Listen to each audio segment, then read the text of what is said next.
MLC Botsa మాట్లాడుతున్నారు, live చూద్దాం. ఇచ్చే పరిస్థితి ఉంటుందా ఈ ప్రభుత్వం ఆలోచన చేయాలి. దయచేసి చంద్రబాబు నాయుడు గారు, కూటమి ప్రభుత్వ పెద్దలు, మీరు ఇటువంటి ప్రజా వ్యతిరేకమైన కార్యక్రమాలు తీసుకోకండి. భగవంతుడు ఒకసారి అవకాశం ఇచ్చాడు మీకు అవకాశం ఇచ్చి మీకు ఓటేసిన పాపానికి ఈ రాష్ట్రంలో ఉన్న ప్రధానికం, పేద ప్రజలు, సామాన్యులు ఇబ్బంది పడాల్సిన పరిస్థితి ఇది న్యాయమాని అడుగుతున్నాం.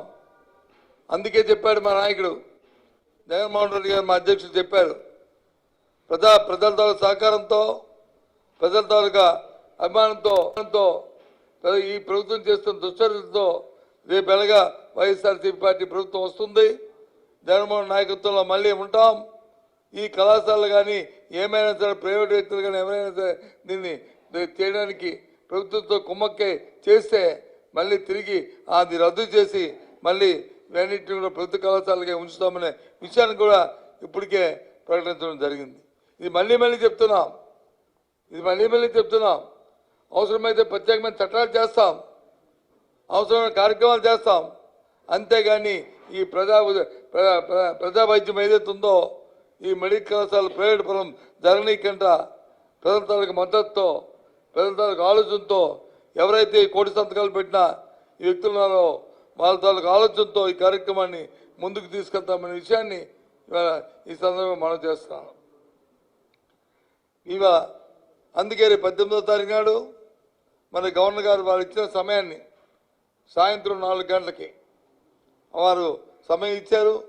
ఆ 4 గంటల సమయంలో మా అధ్యక్షుడు జగన్మోహన్ రెడ్డి గారితో కలిసి రాష్ట్రంలో పెద్దలందరం కూడా వెళ్ళి వారికి వాస్తవ విషయాలు చెప్పి ఈ జరుగుతున్న పరిణామాలను దృష్టికి తీసుకొచ్చి ఇదిగో మీ ప్రభుత్వంలో జరుగుతున్న ఈ అకృత్యం ఇది, మీ ఆధ్వర్యంలో ఉన్న ప్రభుత్వం తాలూకా చేస్తున్న దుర్మార్గమైన కార్యక్రమాలు ఇవి, మీ ఆధ్వర్యంలో ఈ కార్యక్రమాలు జరుగుతున్నప్పుడు న్యాయ కోవిదిగా ఉన్న ఇంతకుముందు ఉన్న మీరు, మీ వాళ్ళ రాష్ట్ర గవర్నర్గా రాజ్యాంగ పదం చేస్తున్న తమరు మరి తప్పకుండా దీని మీద తగు చర్య తీసుకోవాలి.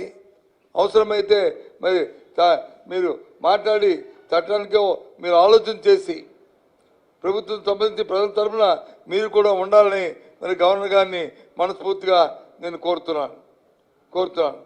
ఎందుకంటే నేను ఇటువంటి కార్యక్రమాలు ఎక్కడ కూడా మనం చూడలే, రాష్ట్రంలో చూడలేదు, దేశంలో చూడలేదు, ప్రపంచంలో చూడలేదు.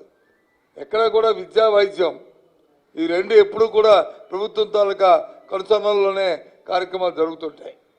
అవి ఉంటూ ఇంకా ప్రైవేటు ఉంటే ఉండొచ్చు, కానీ ప్రభుత్వానికి కళాశాలలు ప్రైవేట్ కళాశాలలుగా మార్చడమైంది ఎక్కడ కూడా మనం ఇలాంటి విద్యాలు చూడలే.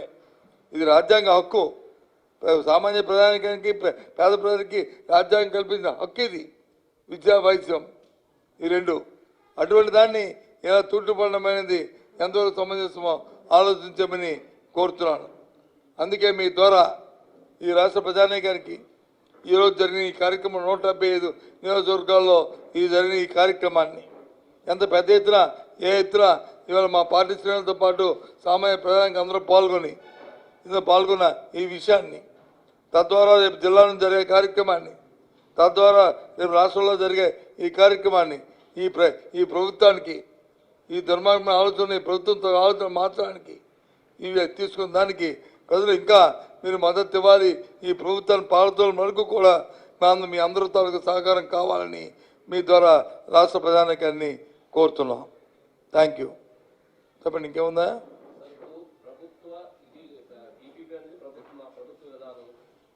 ప్రభుత్వ పర్యవేక్షణలో ప్రైవేటు పెట్టుబడుల ద్వారా మెరుగైన వైద్య చికిత్స వైద్యం అందుతుందని వాళ్ళ వాదన. మెరుగైన ఇన్ఫ్రాస్ట్రక్చర్ కానీ లేదంటే మెరుగైన వైద్యం కానీ వస్తుంది. అదే ప్రభుత్వ ఆధీనంలో ఉంటే కనుక కొంత ఫైనాన్షియల్ ఇబ్బందులు ఉన్నాయి. ఈ కారణంగా ఈ విధంగా మార్చడం చెప్తున్నారు. ఫైనాన్షియల్ ఇబ్బంది ఉన్న విషయాన్ని మీరు చెప్తున్నారు. ఈ రాష్ట్రం ఇప్పటికే 18 నెలల కాలంలో 2,50,000 కోట్లు అప్పు చేసింది. దీని తాలూకు ఇన్వెస్ట్మెంట్ ఏదైతే ఈ 17 మెడికల్ కాలేజీకి పెట్టవలసిన ఆర్థికంగా ఆ రోజు